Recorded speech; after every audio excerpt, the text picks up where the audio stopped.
कर रखा है चालू। दूसरी रानी उमादे थी जो जैसलमेर के, कहाँ के शासक थे? जैसलमेर के एक शासक थे जिनका नाम मिलता है राव लूणकरण। राव लूणकरण, राव लूणकरण की एक पुत्री थी जिसका नाम था उमादे और वो काफी सुंदर थी। कहते हैं कि जब राव मालदेव 1531 में जब शासक बने और 1562 तक इनका कार्यकाल रहा, तो 1531 में जब ये शासक बने तो इन्होंने अपनी एक साम्राज्यवादी नीति अपनाई। इन्होंने भादरा जून मारवाड़ के आसपास के लगभग क्षेत्र पर इन्होंने क्या कर लिया था? अधिकार कर लिया था। कहते हैं कि जब ये इधर उधर आक्रमण कर रहे थे तब इन्होंने जैसलमेर, राव लूणकरण के राज्य जैसलमेर पर भी आक्रमण किया था।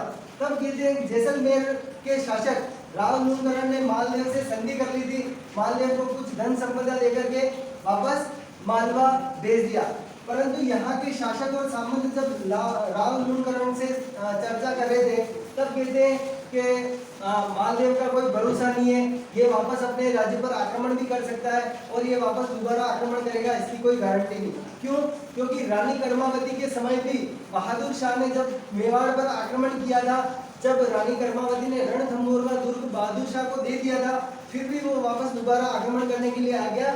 इसीलिए सामंत कह रहे थे कि इस मालदेव का भी कोई भरोसा नहीं है, एक बार इसने जैसलमेर पर आक्रमण किया, ये दोबारा वापस आक्रमण करने के लिए अपने पर जरूर आएगा ही आएगा। तब सामंत कहते हैं ऐसा कोई उपाय करते हैं कि जिससे कि ये हमेशा के लिए इसका काम ये हो जाएगा, मालदेव अपने पर आक्रमण करने ही नहीं आए, ऐसे कोई स्थिति कहते हैं। तब कहते हैं कि या तो कोई शासक संधि कर लेता है या अपनी पुत्री का विवाह उस शत्रु शासक से करवा देता है जिससे वो संधि बन जाते हैं, फिर उस पर किसी भी प्रकार का आक्रमण नहीं होता है। परंतु कहते हैं कि राव मालदेव ने दूसरी बार आक्रमण किया था, फिर संधि बढ़ाए तौर पर कहते हैं कि जो जैसलमेर के राव लूणकरण की बेटी का विवाह किससे किया जाता है? राव मालदेव से किया जाता है। ठीक है, संधि की तौर पर राव मालदेव से किया जाता है। कहते हैं कि राव मालदेव की जब आक्रमण करने के लिए आए थे दूसरी बार, तब इनकी शादी फाइनल करते थे, सगाई करते थे कि जैसलमेर के राव लूणकरण की बेटी का विवाह राव गांगा के पुत्र मालदेव से तय किया जाता है और इनकी सगाई फाइनल हो जाती है। अब सगाई फाइनल होती है तब कहते हैं तो कुछ समय बाद 1536 की यह घटना होती है। कुछ समय बाद 1536 में राव मालदेव अपनी एक बहुत बड़ी बारात लेकर के रूठी रानी उमादे, पहले ये रूठी रानी उमादे नहीं थी, पहले सिर्फ ये उमादे थी, तो कहते हैं कि उमादे से विवाह करने के लिए 1536 में मालदेव मारवाड़ से अपनी सेना लेकर के आते हैं। ठीक है, सेना लेकर के आते हैं, राव लूणकरण जी के यहाँ पर सेना लेकर के आते हैं, सेना लेकर के आते हैं वही अपने क्षेत्र विशेष में जहाँ बारात ठहरती है उसे क्या कहते हैं? डेरा। ठीक है, आज जैसे सिटी लेवल हो गया वहां पर तो मैरिज गार्डन हो गया। अपने ग्रामीण क्षेत्र में अगर देखा जाए तो बारात जिस क्षेत्र विशेष में रुकती है वो क्या होता है? डेरा। और कहाँ पर होता है? वो अपना प्राथमिक विद्यालय, जो भी अपने गांव का जो स्कूल होता है, अधिकतर बारात है वही रुकी जाती है। तो इसलिए उसमें शब्द लिख लेना अपने नोटबुक में, डेरा, जहाँ पर शादी की बारात रुकी जाती है, डेरा लिख लो ना। नॉर्मल शब्द है परंतु याद रहेगा। ठीक है, राव मालदेव की बारात रुकी थी डेरे में, कहते हैं डेरा जहाँ पर बारात रुकी थी। बारात रुकने के बाद कहते हैं कि राव मालदेव अपनी बारात लेकर के जैसलमेर के राव लूणकरण के यहाँ शादी के लिए जाते हैं।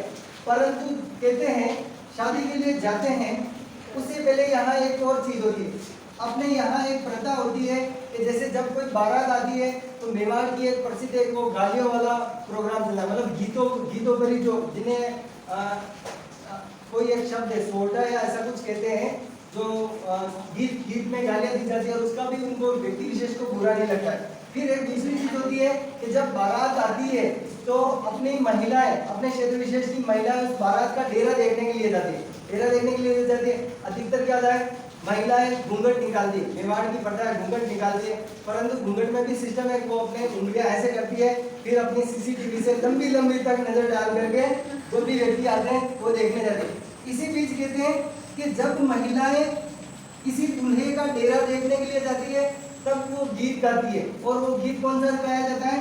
जला गीत गाया जाता है। कौन सा गीत गाते हैं? जला गीत। इतिहास का एक अच्छा गीत है जला गीत, इसमें भी एक हिस्ट्री की एक कहानी है, वो नेक्स्ट टाइम में मैं आपको इसमें सुनाऊंगा, पर लिख लो, इसमें एक पॉइंट लिख लो, जला गीत। महिलाएं जब बारात का डेरा देखने के लिए जाती है तब जला गीत गाया जाता है। महिलाएं जब बारात का डेरा देखने के लिए जाती है उस समय जला गीत गाया जाता है। कभी टाइम मिले तो गाना सुनना है, जला गीत अपने कल्चर का एक बहुत ही अच्छा सॉन्ग है, ठीक है। जला गीत, कौन सा गीत गाया जाता है? जला गीत। अब घटना घटती है कि राव मालदेव अपनी बारात लेकर के लूणकरण जी के द्वार पर आ गए। मालदेव जी ने तोरण करने के लिए आ गए, उनका आदर सत्कार किया गया। उसी बीच एक घटना घटी कि उमा देवी राव मालदेव को देखने के लिए महल की खिड़कियों में, मतलब ऊपर छत पे जाकर के राव मालदेव को नीचे से देखने के लिए जब आती है, उस समय कहते हैं जब उमा देव अपनी महल के कक्ष से जब सीढ़ियां चढ़ करके ऊपर जा रही थी, उस समय एक कमरे में उसने आवाज सुनी कि उसके पिता लूणकरण और उनकी माता दोनों आपस में झगड़ रहे थे। कहते हैं कि लूणकरण अपनी पत्नी को कह रहे थे कि आज मालदेव जैसे फेरे में आएगा, आज तो मैं उसके टुकड़े टुकड़े कर दूंगा, मतलब आज तो मालदेव को मैं मार दूंगा। परंतु लूणकरण की पत्नी कह रही थी कि आप ऐसा नहीं कर सकते, अब तो मालदेव अपना जमाई है, अपनी बेटी की सगाई तय हो गई और आप ये शादी करने के लिए आ रहे हैं, आप इसकी हत्या कर दोगे तो अपनी इज्जत भी खराब होगी। परंतु राव लूणकरण अपनी पत्नी को कहते हैं तू बैठ जा, मालदेव आएगा, आज तो टिकट कटेगा मालदेव का।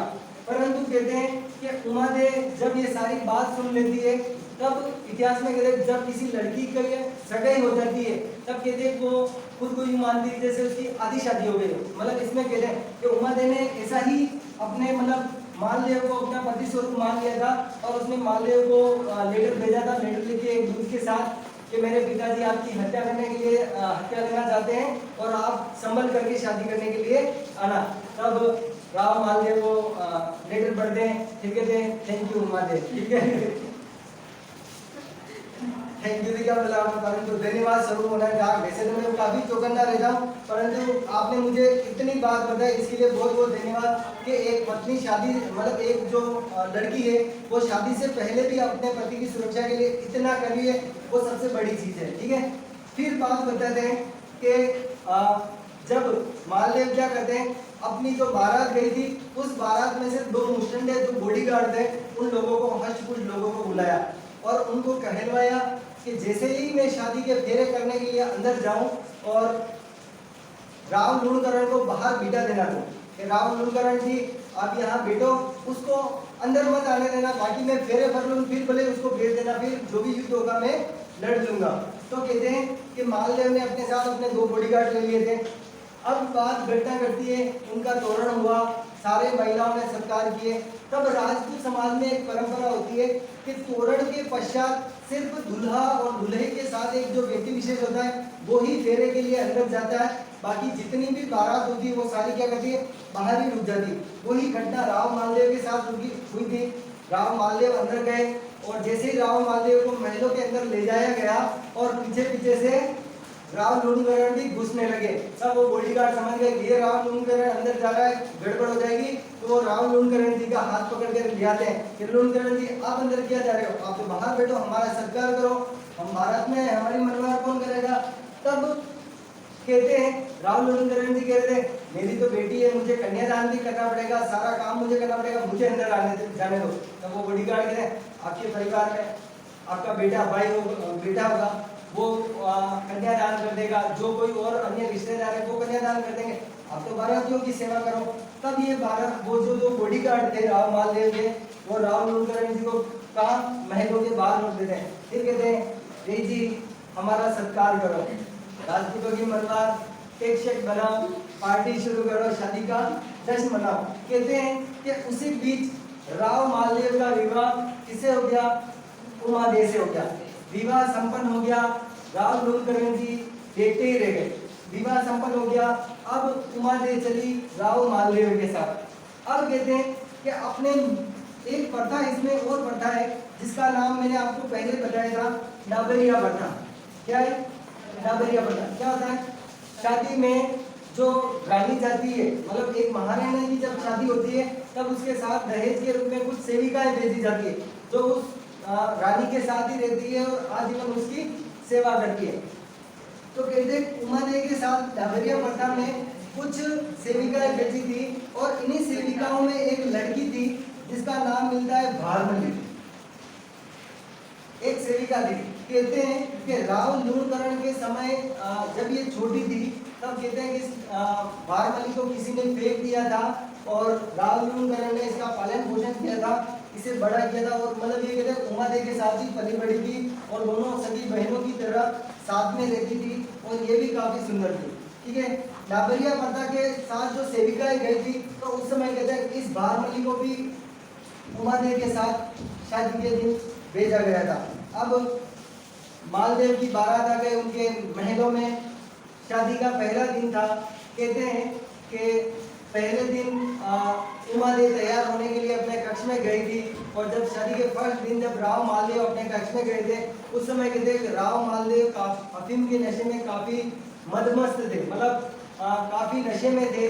नशे में होने के कारण जब ये महल में गए तब कहते हैं कि मेरी रानी उमादेवी को बुलाया जाए। तब उमादेवी कह रही थी मेरा श्रृंगार करना अभी बाकी है, महाराज को बोलो मैं अभी 1 घंटे के बाद आऊंगी। और ये संदेश उसने भिजवाया था इस भारमली के साथ। किसके साथ भिजवाया था? भारमली। और भारमली भी काफी सुंदर थी। उस समय कहते हैं भारमली ये संदेश लेकर के राव मालदेव के पास आती है।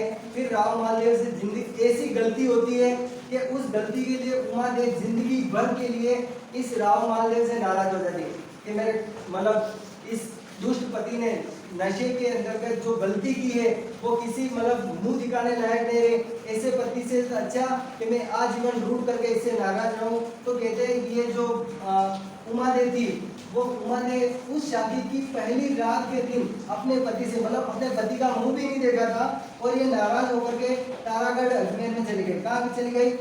तारागढ़ अजमेर चली गई। तारागढ़ अजमेर चली गई, वहीं पर ये आजीवन रही थी। कहते हैं जीवन भर लास्ट तक वहीं रही थी। पहले मनाने के लिए ईश्वर दास एक सेवक को भेजा था, वो मना करके भी लाया था, परंतु आशा बाटे नामक एक कवि था जिसने कुछ छंदों के माध्यम से रानी के स्वाभिमान को ठेस पहुंचे ऐसी बात ऐसी बोली थी जिससे वो नाराज होकर के पुनः वापस यही तारागढ़ अजमेर आ गई थी। यहीं पर ये रही थी। कहते हैं कि जिंदगी भर अपने पति से इसने किसी भी मतलब वैवाहिक जीवन में रही, मतलब इसने अपने पति का मुंह जिंदगी भर नहीं देखा। फिर कहते हैं कि ये एक क्षेत्र विशेष जब शेरशाह सूरी ने राव मालदेव पर आक्रमण किया था उस समय ये एक गुंदुवोज नामक गांव में भी रही थी जब इनसे ये तारागढ़ अजमेर को छीन लिया गया था।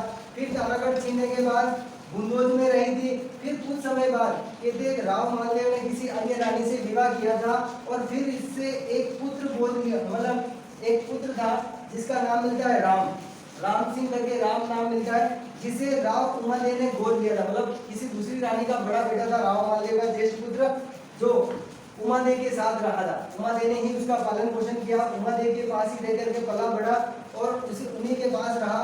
फिर जब शेरशाह सूरी ने तारागढ़ अजमेर छीन लिया था उस समय इनको वापस केलवा की जागीर मिली, मतलब केलवा की कुछ जागीर दी थी, ये यहाँ पर जिंदगी भर रही।